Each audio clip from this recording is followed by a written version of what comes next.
You're listening to 99.1 WQRT-LP, and welcome to Radio Free Book Club for February 2025. I'm Ken Honeywell. I'm a writer and reader from Indianapolis, and this month we are talking about The Foxwife, a mysterious winter fantasy from Yangsze Choo. Choo's first novel, 2013's The Ghost Bride, was a New York Times bestseller and was made into an original series for Netflix. I don't know if anyone... I had no idea about that. Her second novel, The Night Tiger, from 2019, was also a bestseller, and it was a big Jubilee read for Queen Elizabeth's Diamond Jubilee. Well. Wow. Right. The Foxwife is Choo's third novel. It's set mostly in northern China in 1908, near the end of the last imperial Chinese dynasty, time of turmoil, when a lot of young Chinese scholars were attracted to study in Japan. Also plays a role in the story. The narrative alternates between two main characters, Snow, a fox in human form who's looking to avenge the death of her child, and Bao, a detective in his 60s who may, as a child, have been enchanted by foxes in some way, and whose investigation of a mysterious murder leads to all sorts of intrigue. Brings our protagonists together in the final third of the book. Did it come together for our February Radio Free Book Club members? We will definitely find out, but first let's see who is here in the clubhouse this month. Hello, Barb. Hello, Ken. I'm Barb Shoup. I'm a novelist and an obsessive reader and the host of the Substack Book Pilgrim. Yeah, it's a really good Substack. You always Thank have you. an interesting book, Barb. Thank you. And you have a new book coming I out do. like next month, I right? do. I Yeah. have a new book. It's called About Grace.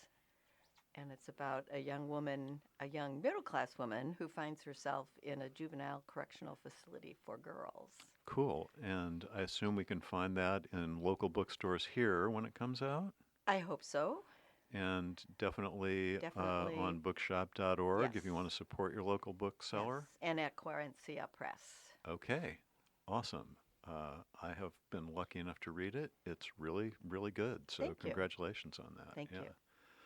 Hello, Christine. Hello, Ken and everyone. I'm Christine Hudson, also based in Indianapolis, Indiana.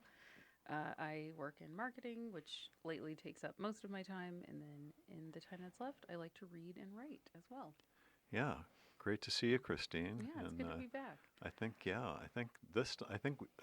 Christine and Corey, who's also on the show, I think we're on the show last February, and I think we were still like saying Happy New Year when we saw each other Yeah. because we hadn't seen each other since the first of the year. Hello, Corey. Hello. So I'm Corey Dalton. I am a writer and a reader from Indianapolis as well. I've been doing a lot more reading than writing this winter, but I want to change that in the new year, although it's already February.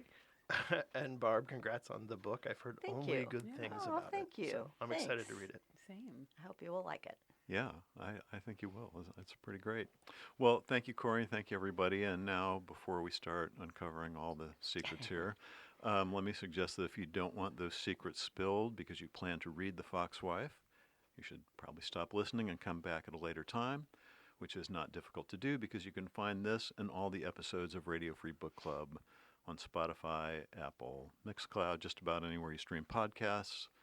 And for non-spoiler show notes about the book, including whether or not we would recommend it, please consider subscribing to the free Radio Free Book Club Substack. And with that, let's dig into The Foxwife.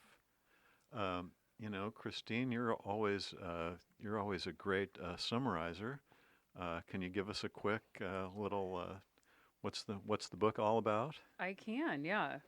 Your summary at the top of the show, I feel like, was really good, so I'll just Thank sort you. of do that. But you're the kind of you're the one who could do it professionally, so Yeah. we're going to let you do it. Yeah. Okay, well, no pressure. Oh my gosh. Okay, so this book, The Foxwife, as Ken said, is set in sort of early 1900s China during the downfall of the Qing dynasty or empire. I'm not probably pronouncing that correctly because I'm not a Chinese history historian, but it's set during that time period, centered around revolving points of view from two primary characters. Interestingly enough, I tend to think of one of these primary points of view as the primary, which I'm curious to see if anyone else had that. the first point of view that we, I think, are introduced to is Snow's point of view, who is a shape-shifting fox woman who is, that's the best way I can describe it, who is traveling across China and Japan in search of a photographer who commissioned the death of her cub. That sort of also is alternating with the point of view of Detective Bao, who is like a human. He's not a fox, No. as far as we know. He's not a fox. Just obsessed with them a little bit. He's obsessed with them. He's a fox fanboy. He He is professionally, he is a detective, but he's also basically a lie detector. It's like that show. What was it called? The one where Jim Carrey couldn't lie? No, the one with Natasha Lyonne, where she's like a human lie detector. yeah. I watched like one episode of that. It was good. But anyway, it was Yeah. the same concept. Like, Yeah, you're she can right. tell when people lie. Yeah, which and would that's be. what Bao can do. I think that would be a horrible way to live. Ugh, yeah, Knowing people's hate thoughts, that. knowing their lies, you would just hate humanity. But he is sort of out on a journey or a path that very closely parallels with Snow's until a point where they intersect. Specifically, Detective Bao has been sort of hired by a couple different parties to investigate a string of deaths that are believed to have been tied to some fox folklore or myth, or sort of the taking of a spirit that foxes are known to do. So throughout this journey, throughout China and Japan, their paths are like the whole time like so close to interacting, and then they finally do. And I say finally because I do feel like it took a minute to get there. Yeah, I agree. And the whole thing is sort of wrapped up in a couple of other characters that shift in and out of focus as time goes on and throughout these varying points of view. So we have, of course, two other foxes who most of the time the other characters in this book don't know they're foxes, and I don't know that they ever do end up knowing. I actually don't. I can't remember. But Yeah, and then we well, have we'll talk about yeah, that. that's sort of maybe up for debate. And then we have the sort of cursed, doomed son of a Chinese shop owner who's going to die any day, he believes, based on empirical evidence. And then my favorite character in the book, Tagta, the sort of the childhood crush friend romance of Detective Bao, is also wrapped up in this in being the sort of related to the medicine shop and the grandmother of the son who is going to probably die. Right. So yeah, that's sort of the book. So it Yeah. just is following these points of view and these characters throughout different landscapes and possibly different time periods until they eventually do all sort of intersect at the end. Yeah, nice. Thank you, Christine. Well done. Right. This Thank has you. been Book Summaries. The end. I actually literally wrote down the book summary this time because it took me a long time to read this, Yeah. which is a little bit uncommon for me. I got sick in the middle of it Yeah. and just came back to this book and I was like, whoa. Well, we're glad you're better. what's happening? You seem better this week. Yes, last week was a disaster. I tried so hard to make the original time work, but thank you all. So, yeah, that's the summary. Thank you. Well, I guess first of all, was anyone familiar with this author before reading The Foxwife? Anyone ever No. encountered her before? I was not. Nope. Yeah, I think so. We're all Yangsze Choo virgins as well. Yeah. So, and let's just then talk just a little bit about folklore. What kind of folklore was in your lives? What were you exposed to, Corey? The first folklore I was exposed to was Christian folklore. So I grew up getting Bible stories every night, and so it was all the Noah and all that kind of stuff. And Mom, turn your ears off. But even as a kid, I didn't believe any of that stuff. I just thought they were interesting stories, right? So then that led me into other kinds of mythology. So I became that kid that was like obsessed with Greek mythology and Egyptian mythology and like all that. I don't know that much about Chinese mythology, but this makes me want to read more into it. I went to Japan last year, so I did a bunch of research on the Japanese mythology, and some of that overlaps with some of this Yeah, here with the yeah. foxes. So I went to a fox shrine when I was Whoa. there. Oh, wow, Cool. interesting. Whoa. Was Yeah. it in a hedge of bushes? It was not, no. What did it involve? Well, there were statues of the foxes, and they dressed them up and put little red scarves on them and stuff. So Wow. yeah, there were all kinds of shrines around Japan. Just behind, some of them were like in a hedge. You'd go around a corner, and there would be a shrine to, I don't know what it was to. They had like 7 or 8 little children-sized rocks, and they would dress them up, and the neighborhood kept them updated and dressed up for Interesting. different holidays and stuff. So What Yeah. was like the cultural vibe? Is it like the kind of thing where visiting a fox shrine is like fun, or is it the kind of thing where it's like a more serious or somber memorial? some of those smaller shrines, I think you can just walk up and they're more fun. It's more Okay. interesting. When I went to the bigger shrines, I'm not religious at all, but I like to pay my respects to the people who are there who are. So Mhm. I very much followed the traditions of washing your hands, Okay. and you have to like bow a certain number of times, and give your offering and then bow again. And so I find all that stuff fascinating from a cultural perspective. Yeah. Yeah. Interesting. Barb, how about you? What kind of I don't folklore were you? think I had any folklore. Yeah. I Yeah. really don't. Yeah. How about you, Christine? Yeah, similar to Corey, my folklore was Christianity. So sorry to any religious listeners, but I also didn't buy into it, and that turned me off to folklore at just entirely.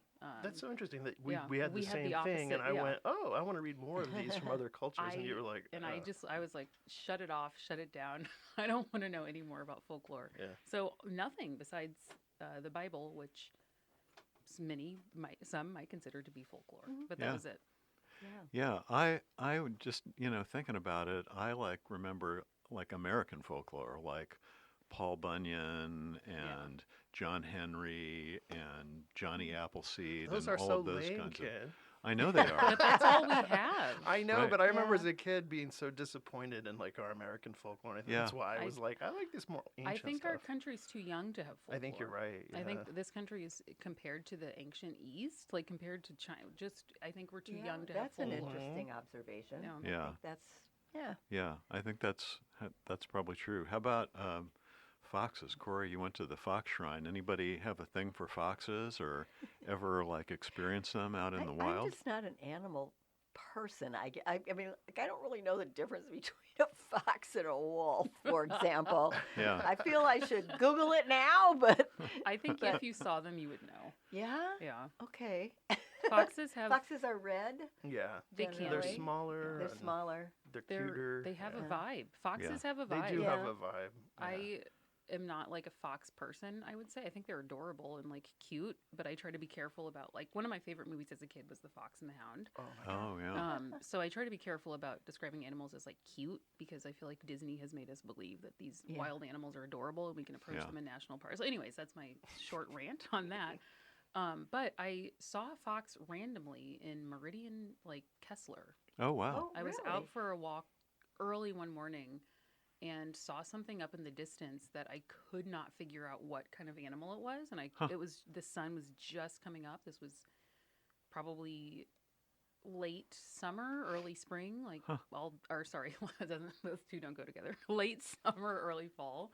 So it was like August or September, super, super early, and saw something on the sidewalk up ahead at the top of a hill that I was like, I don't know what that is or if I should cross the street or get away from it. Like, is it a wild animal? Is it someone's large cat or small dog? But the way they move is unlike a cat or dog. Yeah. And so it made eye contact with me for a long time, and it looked at me like, "What are you?" And I was like, "What do you mean? What am I? What are There you?" went your soul. My Yeah. neighborhood. And we both like stopped in our tracks and looked at each other, and then the fox just lost interest and like trotted away. Yeah. And that was Interesting. it. But he watched me. It watched me. She, they, he. It watched me pass and like was looking at me like I was in its territory, and I was Yeah, like, "We're in the middle of." interesting. It was like 56 in Meridian. Like, what are you doing? Yeah. But That's that's my its only territory. like real life encounter with foxes. It was Yeah, so they- strange that I could not recognize what this animal was until Yeah. I was right up on it. I had the same experience, although I was like out in the, I was hiking on Mount Rainier, and it's the only time I've ever seen a fox out in the world. And Wow. beyond that, the Fantastic Mr. Fox, the Wes Anderson animated film. That's the only other fox thing I really Mary know. Poppins, the fox hunt. Oh, right. Yeah. When Good I one, lived in Corey. England, I went to a anti-fox hunting protest. Wow. Just because Ooh. I wanted to cause trouble for the rich people. Of Yeah. course. Well, okay, let's talk about the book. Barb Shoup, how did the book work for you? What'd you think? I had a hard time with it. I had to at some point stop and start all over again because I couldn't keep the characters straight and I just couldn't quite get a fix on it. It's not my kind of book. I generally don't like, you know, magic realism or whatever. I like things that are real. Yeah, yeah. So I can't really say because it's not my kind of book. I will say I thought the writing was gorgeous. And I was very amused from time to time with the verbs she used to, like Snow would scamper, she would trot, and so a lot of the time the verbs that she used were animal verbs that you could imagine, the movement of an animal. But I thought the writing was gorgeous and the settings were so there. I mean, I really felt like I was there. But I had trouble just kind of, it didn't feel much like a mystery to me because I never quite figured out what was going on. And I got to say, I wasn't really satisfied at the end with that part of it either. Christine, what did you think? What were your general impressions of the book? Yeah, so very interesting. I had a hard time with the latter half of this book. Before I got sick, I started this book and was loving it, was like so excited to talk about it. I was probably maybe at about the halfway point before I started to get sick, and then I like was falling asleep on it, couldn't follow anything that was happening. I would think that I was rereading the same pages over and over again. And I was like, is it me or is this just repetitive? I felt like it was moving at an absolutely glacial speed. Like I couldn't get through more than like 6 or 7 pages at a time. And then once I got over the flu and I was like, okay, maybe that was just like the flu doing its thing on my brain. Still just didn't love the ending. Like similar to sort of what Barb said, the absolute best part of this book for me was the language and writing were so pretty. Like I could definitely, I'm assuming this writing is a good representation of the rest of her work. I could totally see it being a Netflix miniseries, like you mentioned at the beginning. Gorgeous writing. I could see it. I also like to read books at the time of year where like the vibe matches like what our weather is. So the snow was nice. The winter theme was nice. And I was just like immersed in the actual world. I thought it was beautiful. And then the character development I also enjoyed for most characters. The relationship, the dynamic that had me the most interested was actually Detective Bao and Tagta. I probably could have read a whole book just about them, honestly, with or without foxes. I just thought they were like, I was rooting for them to find one another and to get back together. I was angry at Detective Bao's mother for like insisting, not angry at her, it's the systems, but so yeah, all that to say, had a hard time reading it, loved it, and then I got sick and I just never came back. I just didn't bounce back after I was ill. But yeah. Yeah. How about you, Corey? What'd you think? So this, Barb said this wasn't really her genre or her cup of tea kind of a story. It is mine, and I think that's probably why you invited me, because usually I think you invite me when it's something a little more genre-y, because I do like fantasy and magical realism and science fiction and all that kind of stuff. And so when I started reading it, I was like, oh, this is really cool. Like one of the stories is going to be like a cool detective story where he's trying to figure out a murder and he has this magical ability to hear when people are lying, and that's kind of cool. And then the parallel story was almost like a vampire story because there were these 3 ancient creatures who disguise themselves as human and they mess around in the human world, but they're not really humans and they can suck life out of humans if they want. And so I was like, okay, so we got a vampire story and we got a detective story and they're running parallel and he's chasing the vampires. But chasing would be the wrong word, because then once I got, I don't know, a third of the way in it, like you said, it was just, I swore that I read the same page multiple Me times. too. Okay, I'm glad it was not just me and my I doing. felt the same way. Repetitive. Yeah. Especially with the bow parts, I think, and I know he was an old man. Well, not that old. He was only in his 60s, he but was not there that he was. old. I guess in the I'm probably time and older the than he place. is. Yeah, in the time and place, he was old and almost dying. Sure. Right? Yeah. 60 in ancient China. Yeah, it was. So he was. I thought maybe he was purposely repeating things, but we got the same story a few times, like from slightly different angles, and I about halfway through, I was like, I don't know if I can finish this book. Like, I'm so bored with it. And if I wasn't going to be on here, I would have probably put it away. But I powered through, and then I thought it got slightly better at the end when the stories finally came together. And like you, I loved Tanta and Bao's relationship. Yeah. But I felt kind of ripped off that we just got that for a little bit at the end. I also thought that, aside from being boring as far as repetitive, I agree the language is beautiful, and sometimes the descriptions and things made me feel like I was there, and I was like, oh, this is so cool. It's like I'm traveling. But the plot, it felt like she always took the easiest. Like there was never really any conflict. It would be like Bao would show up in a town and run into a random person and solve a crime in who 20 knew minutes. exactly who the person that was involved was, gave him all the information he needed without any fighting, and then if they did lie, he could tell they were lying. So then and honestly, that whole he could tell people were lying thing, it never really, I don't feel like it really ever went anywhere. It was just a way to make his part of the plot even easier for him. But it was the same, they catch Snow, and finally, I don't know, 3/4 of the way through, I was like, oh my gosh, maybe something exciting is going to happen. Snow got captured, and she's going to be held by this evil rich guy. Well, the next page, she just picks the lock and gets out. I mean, it was like every time I thought something exciting was going to happen, the writer undercut that and just gave us like the easiest possible solution, including at the end, where it just felt like everybody was like, you get a happy ending, you get a happy ending, you get a happy ending. And also things I don't know if parts of this were supposed to be surprising, like who the father of her baby was and stuff. I thought all that was so clear from the very beginning that when they treated it like a surprise later, I was like, well, didn't we already knew that was the dad of her cub, right? So we knew that was that. pretty easy to figure out. Yeah, as soon as he showed up and she's like, oh, I never wanted to see him again. Right. I was like, so that's your ex. Like, yeah, exactly. We all have had that We moment all where knew our ex it. pulls up and we're like, oh. Oh. Him. Yeah. Yeah, I agree with that. Yeah. Yeah, It's pretty obvious. I was kind of enchanted by the language and just by the atmosphere of the book. I thought the foxes' powers were interesting. I did think it was too long. Yeah. And it took too long to get them together. And I thought it was interesting. So much of the action, we had two viewpoint characters, and still so much of the action happened off camera. Oh, that's Like true. Baektu Nakan Right. died off camera. Yeah. He's That like, made me Yeah, so yeah. sad. And Chen died off camera. yeah, it was like he was the MacGuffin for the first 3/4 of the book, and then suddenly somebody just nothing. goes, "Oh, by the way, Yeah. he's dead now." Yeah. Well, and He got all stabbed. that, we're looking for him. Everybody's looking for him, and Yeah. then we never really encounter him. Well, no, we No. found him. Well, I know, Yeah. but we don't One short scene. encounter him. Yeah. I mean, Yes. there's nothing Yeah. that happens. He's found, but Yeah. Yeah.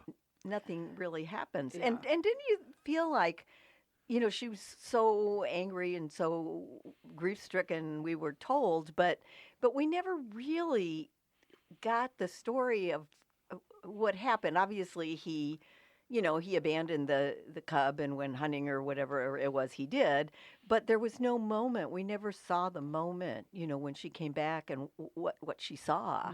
No, we didn't. No. Again, I mean, another thing that happened off camera. Yeah. That Yeah. moment of discovery, definitely.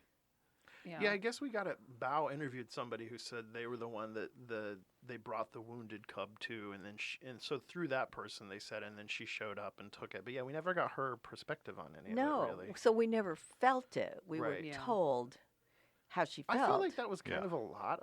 There was a lot of telling Yeah, us, there but was. not really demonstrating things. I Yeah. mean, we were told like 100 times that Bao never lied, but then he lied like 100 times in the book.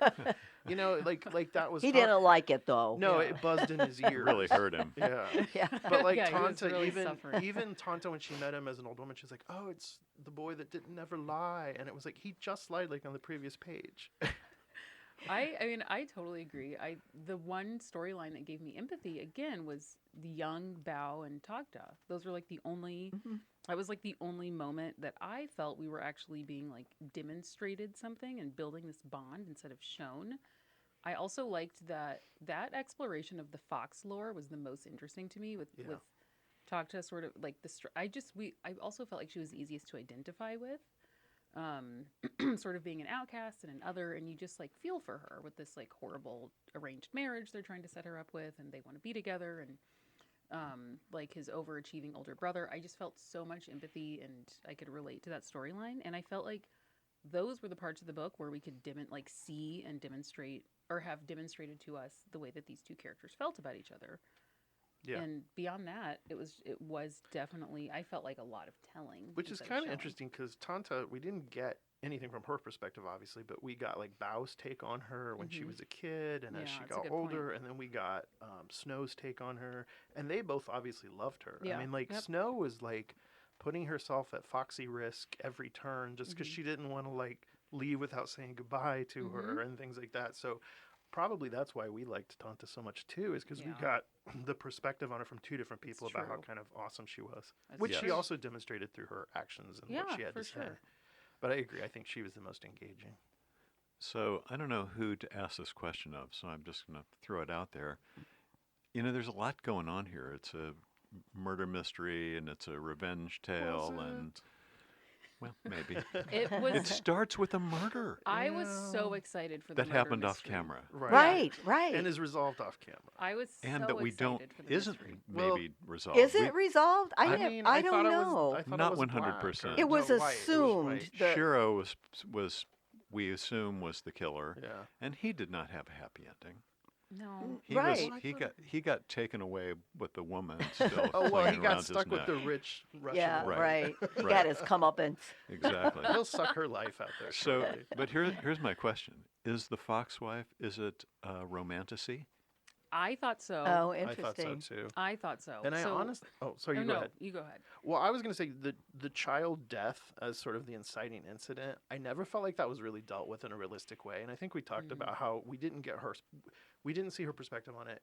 So there was this air of like melancholy over it because their baby had died, Mhm. but it felt like it was a stumbling block for them to then have a romance and get back together. So to me, it felt like it was a romance novel that cheaply used a Hmm. child's death as a thing that broke them up. Ouch. Yeah. Yeah. I would agree with that. So if I had to make a list of my least favorite genres, it would be That would be it. It would be I'd have to go with you it there, would be Christine. in this order: romance. So sorry to Corey, but fantasy and historical fiction are my So- least This is favorite. right up So your alley. we're 3 for 3 here. So I'm Strike realizing- 3. So for the people listening, Ken has a copy of this book from a subscription box called Book of the Month, which I love Book of the Month, but I specifically must have not picked that book because I choose at least 2 or 3 books every month, and I didn't pick this one. Yeah. Yeah. Well, that'll tell you something right I am there. realizing, I probably skimmed right past it and was Yeah. like, ooh. I thought it was. It was not. It's not a book I would have picked up and read myself. And if I had picked it up and started it, I don't think I would have finished it. Yeah. But that's interesting. okay. I mean, I love because otherwise, so I read a lot of like thriller and mystery. So the mystery part of this, I was like, yes, I'm in. But I mean, I personally love reading books that I would have otherwise have Mhm. read because otherwise I'm going to read the same thing over and over and over. Well, as a mystery fan, did the mystery in this work for you? No, Okay. No. Yeah. And no. I'm a I mystery was fan too. incredibly Okay. bored with it. Yeah, I it was like, didn't- why even have it? Like, Yeah. besides, we need to have Detective Bao do something. Yeah. Yeah, and I read the back. There was like a little thank you or whatever from the author, and she said something about I've wanted to write a mystery book, and like the bodies pile up, and I was like, wait, who got murdered? Like I don't Is even the mystery remember in the people, room with right? us? Like I don't Yeah. even remember people getting murdered. And then I was like, okay, well, there's the girl in the alley, and then I guess they think we care about the guy that fell over the Yeah, I Chen. think, for what it's Who worth, I think he cares? was murdered, right? I guess. Right. They We said think he that, we think slipped. that Lou I murdered mean, I him. honestly Okay. couldn't Probably, keep he yeah. and Lou apart really, so I was like, I don't know, one of the rich guys died. Yeah. I don't lost track of. Yeah. By the end of the book, I did lose track Yeah. of some. There of were a the lot of characters. Yeah. There were Well, a lot of that's characters right. They with kept names. coming. Right. There were a lot of characters to keep Yeah. track of. Yeah. So, Barb, you're a successful writer of Yes. fiction. Did you see any reason why one of these stories was told in past tense, first person, and the other one was told in present I did tense? not see any reason for it. But I will say it didn't really bother me. Yeah. And when I'm teaching point of view, I always say whatever feels natural is probably the right point of view. And I assume that that's what must have felt natural to her to do it that way. It didn't stop me, but it's certainly not kind of the traditional way of doing it. We're listening to, you're listening. I'm not listening to anything here. I'm lost in my own head. You're listening to Radio Free Book Club, and we're talking about Yangsze Choo's novel, The Fox Wife. Barb, was there one of those points of view that worked better for you in this? One of those narrators who you liked better than the other? Honestly, I was not engaged really with either one of them. So because sometimes that's always the danger of choosing two points of view, that the reader's going to go, oh God, we're back here again, and they want to race through it to get to the next one. I didn't feel that way, and I felt like it worked kind of structurally. I felt like we were sort of crab walking, Yeah. She's here, Yeah. he's there, she's here, he's there, and I had that sense of them moving toward one another, which I thought worked okay, but. Yeah, like I said, it didn't bother me. Yeah, Christine, how about you? Yeah, so I love alternating points of view. I actually think it's usually super interesting. I feel like a lot of the books I typically read, maybe those points of view won't alternate every chapter. I think that can be a little distracting. Like there were some chapters where something exciting would finally be happening, and then they would switch back to Snow or to Yeah, the she ended detective. a lot of those chapters on a minor cliffhanger. Yes, Yeah, and I'm she like, did. finally, I'm wanting to turn the page, and I turn the page, and it's Detective Bao going back to a bathhouse for a shave, and I'm like, Yeah, no, wait, take no. me And back then to running the into thing. somebody who knew something about the case To just solve because. his mystery. Just Like at that point, coincidental, is he yeah. a detective actually? But I mean, I didn't mind the alternating points of view, and like Barb, I also wasn't pulled out of the story by the third person than first person. Although for a second, I did think in a fever dream, like a flu fever haze moment, I was like, what if these are happening on different timelines in different realms? Like I thought Oh, maybe, interesting. yeah, I thought maybe Snow had actually was in the past and like I thought that maybe Snow's stuff had already happened, like way ahead of Detective Bat, like possibly hundreds of years. Oh, yeah. Like I was thinking, like he's investigating a myth of a fox of something that happened, because for foxes, time doesn't have the same meaning. Yeah. So I was like in a fever haze, and I was like, what if like all of this is not real? Like I don't think I just. That would have I- been interesting. Yeah. I thought so too. Yeah, Yeah. yeah. But that is not what Alas. happened. But I didn't mind the alternating.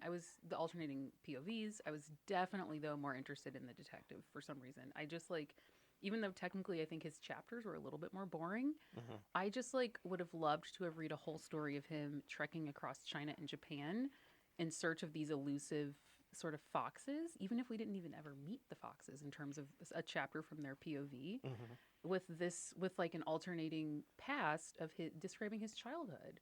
I thought that would have been so interesting. That would have been. Yeah. Yeah. Yeah, so Corey, Snow kind of continually breaks the fourth wall. Yeah.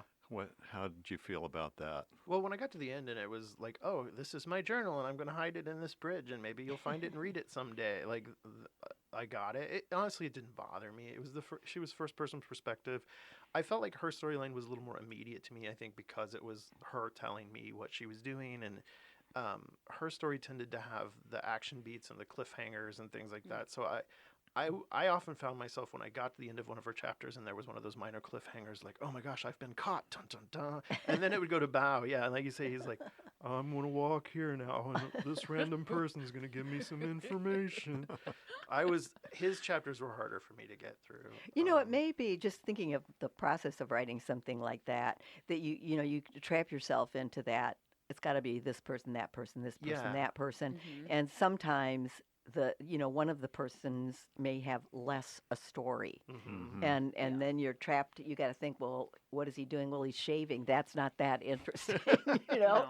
after the Yeah. cliffhanger. And there may have been a little bit of that. And there was also too. there was that, but what happened was it was the writing was kind of transparent in how she would do this. Like it would cut back to him, and yeah, he didn't have anything to do until he was going to meet up with her, really. So she had to draw it out. But so he'd be like, "I'm going to shave." Shaving reminds me of the first time I shaved when I met Tanta, and like there would always be something to then send us to a flashback, right? Yeah, But it had to yeah. tie to like what he was doing in the present. After a while, it just seemed so phony every time And she was pretty doing forced, that. Yeah, yeah. very forced. Another thing that was forced for me was Snow constantly saying like, "Oh, I can't help myself from doing this because foxes are all so curious." Like she would explain away maybe bad decision making by like stereotyping the foxes. She'd be like, "Oh, all us foxes do this all the time." Yeah, Yeah. she Like- got herself into a lot of messes. She did. She did. did. I Typical I didn't fox. mind that. I sort of thought that was charming in Yeah. a way, but maybe there was a little more than I would have wanted of She it. did, as She did Corey a lot. pointed out, also get out of him pretty easily. She did. Yes, she Yeah. did. Yeah. Yeah. Right? Wait, 'Cause- how did she get out of the assassination attempt on Baekchi Nakan, the photographer? well, She, she was Set the going in. house He had another visitor. Remember, he woke up. yeah, yeah, She yeah. came in to kill him. And took forever. but- Yeah, Yeah. and he woke up, She and she described found out. how he was a wrestler and all this Well, stuff. she found out he was resistant to foxes. Oh, that's right. right, and That's she what it was. fled. Oh, I was Come to so find irritated out, at that point. the one person in the book Oops. that needed to I not was be. so annoyed with that. Yeah. I was like, I know. I wanted him to like, for them to have a fight, some kind of And, scuffle. and anything. really, Yeah. what was the deal? I mean, he just stole the cub because it was there, and He Well- wanted to take a photo. he of wanted it, the yeah. its pelt. For Yeah. he something. wanted the, but we never really We knew didn't- that. we Was didn't. it? Was, she talked about Yeah. it being kind of broken, like broken legs or whatever, Yeah. but she didn't say it was skinned. She didn't say I someone think they had s- taken the pelt. I think don't. they said the hunter went and dug the fox cub up and broke its Yes. legs, Yeah. and then tried to sell it to Baekchi, who then was like, "Oh, I don't want this now." Yes, And it so he stayed was with the one that initially put out like, "I'll give $10 to anybody that gets me a cub." Yeah. But why did? So but he's- he but then why started didn't it. he just take the photograph and leave it alone? Well, don't We don't know that. We don't Yeah, know. we don't know. We really don't know why he wanted it. He might have just wanted a fox. You know, these foxes are Well, they're these pretty people, I magical. know they're Oh, well. Sure, sure. I get that, but there was no moment when she confronted him to say, "What were you doing? Why did you want my baby? What?" Yeah. No, And he And would sort of- say whatever he wanted. Right. I felt like for. putting that hunter in there as the middleman kind of took away some of the Yeah. immediacy I was of her so- wanting to yes. get Yeah. revenge too. And then The hunter was not needed. structurally, as I was reading it, and like as a writer, you analyze how they're putting the plot together. I was like, why do we have this hunter guy? Why is like, he there? and then we Yeah. find out later because then her former or her husband admitted that he had gone and killed the hunter, and that's why he now can't make the 1,000 Yes, year the journey. 1,000-year Right. journey. Yeah. And then Yeah. I was like, oh, that's why he was. that was there. Kuro's great sin. Yeah. So So none of us are really crazy about this book. yeah, I'm wow. having a thought that like so here's the thing. I still didn't hate the book. No, I me think neither. it's the kind of thing where I don't think it's bad, but I think it is the three genres that I don't read.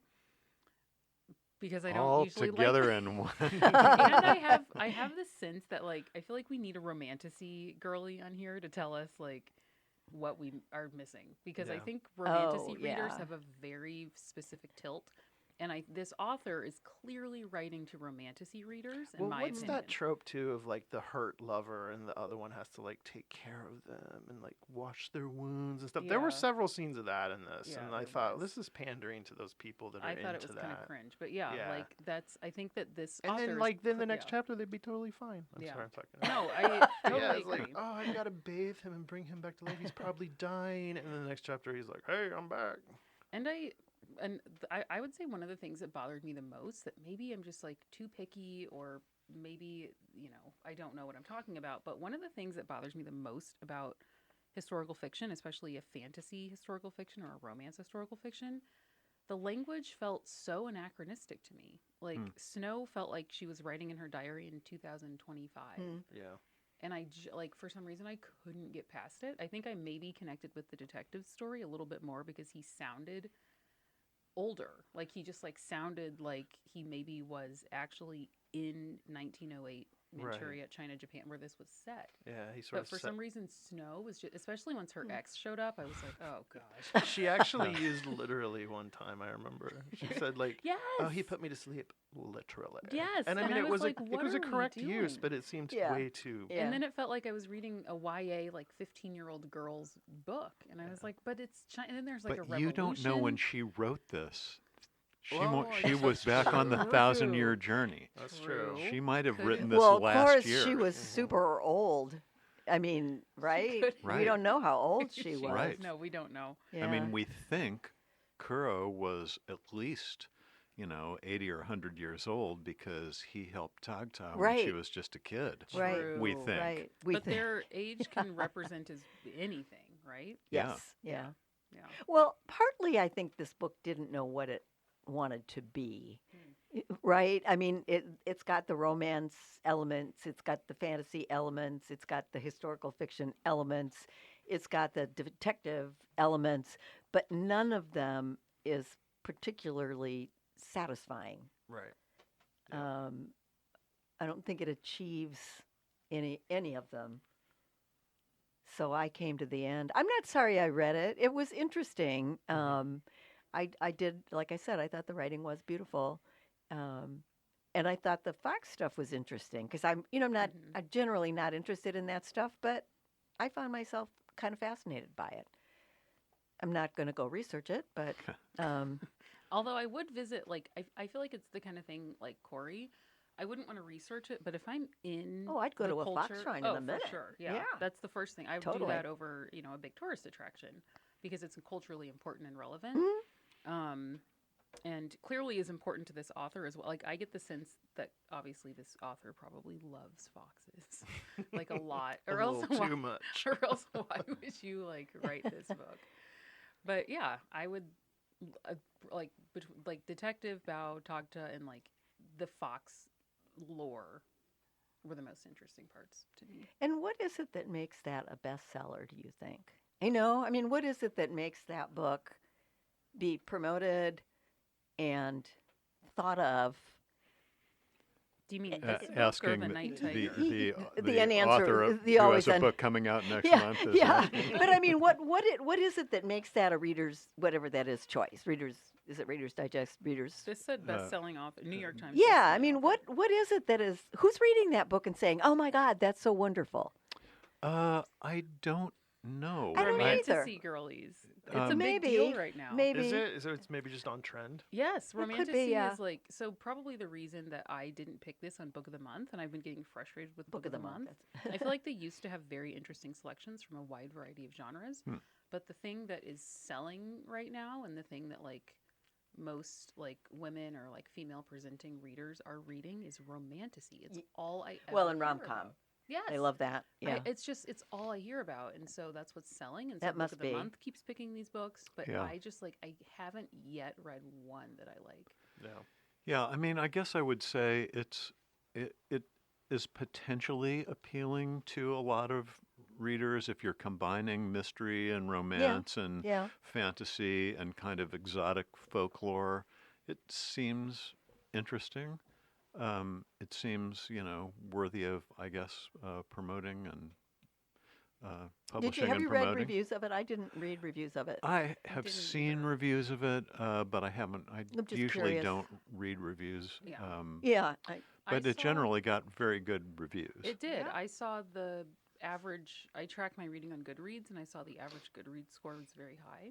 But I will say I've noticed that for the people who are super into this genre, and I don't mean this to be diminishing, but they rate everything 5 stars. Yeah. So even if it was for me, okay, if it was okay, that's 3 stars. Yeah, Right. maybe we're trying to view it as something think it's not. we're Maybe being it's too a more snobby. yeah. Maybe it's more of just a disposable fiction for people who Yeah, are into which this is kind of fine. yeah, which is totally fine. Totally And I fine. think It just it's- it doesn't need to be something transcendent. Yeah. not that Yeah. we're No, here, yeah. but it could hang together better. I agree. I And mean, I think it's- any yeah. kind of book should do that. Yeah, it's pretty long and pretty dense. It feels, and I don't know. I don't know the genre of romantasy at all, but it feels like kind of dense and Mhm. kind of long, and even I mean, it's the writing, as everyone has said, is really kind of beautiful. There's a lot of really pretty descriptive writing in here. Yeah, for sure. So I wonder if this author writes poetry. yeah, She I don't know. should. For some reason, I think, right? I Yeah. feel like her poetry would be so pretty and not 500 pages. This book was not. This book And she wasn't wouldn't even have that to long, worry you about guys. pesky This things. It book just was felt that under long, Christine. 400 pages. Right. And 400 pages is not very long. It's but not long. Seriously, when I was in the middle of that, It I wouldn't almost end. gave up. 400 I wanted pages to- is too long I for that skimmed story. the though. I end. agree with you. Yeah. Yeah, the I last do agree with that. I 75 almost felt pages like I skimmed. maybe what if we hadn't even had the bow parts and it focused just on the Fox characters and it was a shorter This could be and they two different punched up the books. action or something. I don't know. Yeah. This, yeah, it could be two. I different wonder. books. I could always be. wonder if this is what she conceived it to be in the beginning, or whether this is what she came Her to editor. Right. The editor was after like, we you need to know bulk this up. Especially a lot of because, trial and yeah. error. Yeah. because romantasy is so big right now. I'm sure the editor and the publishing Yeah. house are thinking like, how do we get this to sell? Right. Yep. Yeah. You're listening to Radio Free Book Club, and we're talking about The Fox Wife by Yangsze Choo. Corey, who is the worst character in the book? Probably the two guys I couldn't keep separate, Lou and Chen. Oh, Lou and Yeah, Chen. I still don't know which one was You which. mean worse like bad? Yeah, or bad- worst, the bad worst? people. Oh, like bad guys. Who are the bad? or Who are the were bad guys? Yeah, who are the Oh. worst bad guys? Oh. There were a lot of bad guys. I would count Chen as a bad guy. I didn't was. like him. Yeah. I didn't Mr. like him at Chen all. was a terrible Yeah, person. horrible. Oh, wait, is he the one that he was terrible. locked Yeah, them- Mr. locked Wang. people up? That was Mr. Mr. Wang was Wang. terrible. He was very Yeah. bad. He was horrible. Yeah. He was Yeah. bad. Yeah, I'd that- forgotten he's- about the whole pleasure district moment. For Oh, some reason, yeah. I just like shut that That out. whole Mr. Like, I Wong can't. part, I felt like never really paid off. No, it didn't, and it And could it have. was- yeah, just, could like, have. It was upsetting. kind of Agree. Yeah. I will point out that Shiro apparently started 5 wars.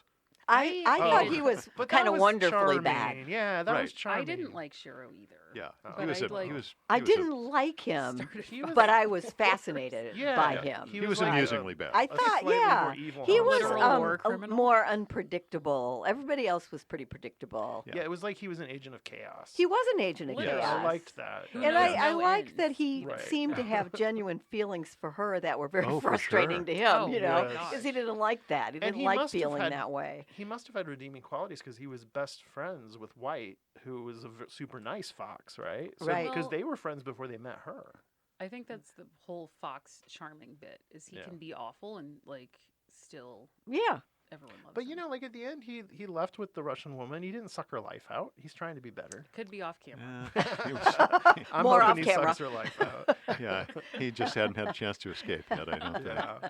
He was not going to stay with her. Yeah. Have you ever left out an offering of fried tofu, Christine? Okay, so I think I ordered Thai food like 6 times while reading this Yeah. because I kept wanting fried tofu. Yeah, I have been on a right. fried tofu kick too Uh-huh. all this winter. It was Oh, yeah. that's so it funny. sounded, it's like I have just not- discovered it. I haven't left it out like it's cookies for Santa. Yeah. But the early mentions, I feel like early in the book, fried tofu was a running theme, and I was like, is this important? Like, why is there so much tofu in this Yeah, book? that is so interesting because I have been having a lot of fried tofu as well. Maybe it's fried It tofu made its way sales. into your subconscious. Yeah, no kidding. Yeah.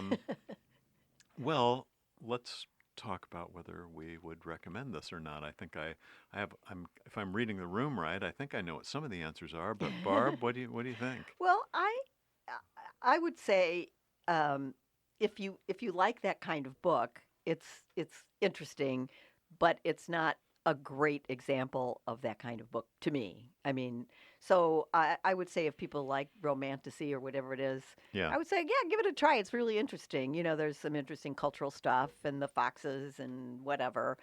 But to people who like what I like, I would say no, pass on this one. yeah. I want something real. Yeah, Christine, how about you? Yep, exactly the same. I would recommend it in a heartbeat to a romantasy person or even a historical fiction reader. But for someone who has similar interests and opinions to mine, I wouldn't recommend it. Yeah, thanks. Yeah. Corey, how about you? No. You're just a Just hard no. no. I like that we Look, tried to be nice about it. I know. Look, I'm not sorry that. girls.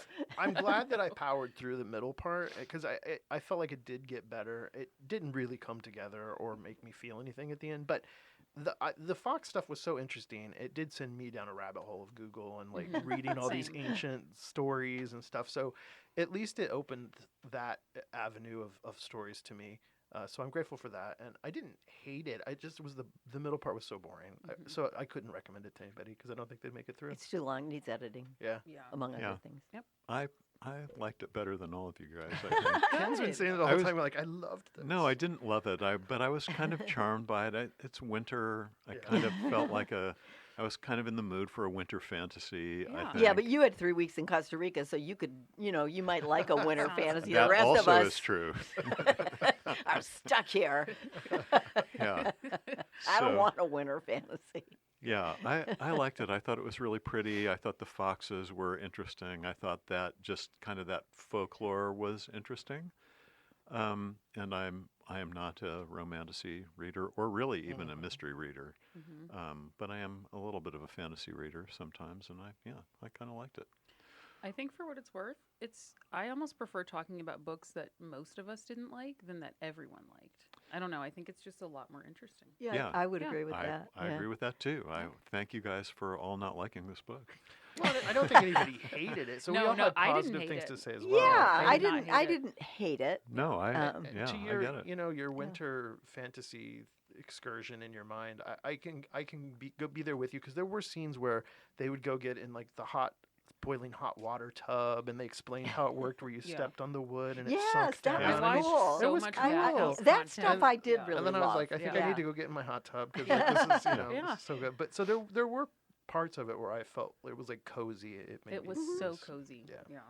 Well, let's talk about a couple things we might have liked a little better. Barb, do you have a recommendation for us?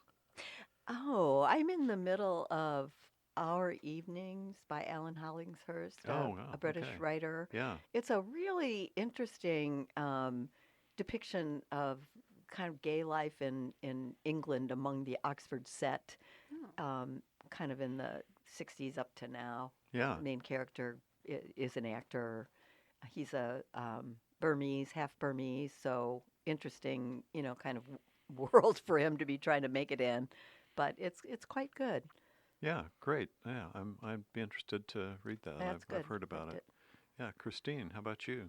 Yeah, I have a few books in mind. I think for a pure romantasy reader, I would recommend an author named Chloe Gong.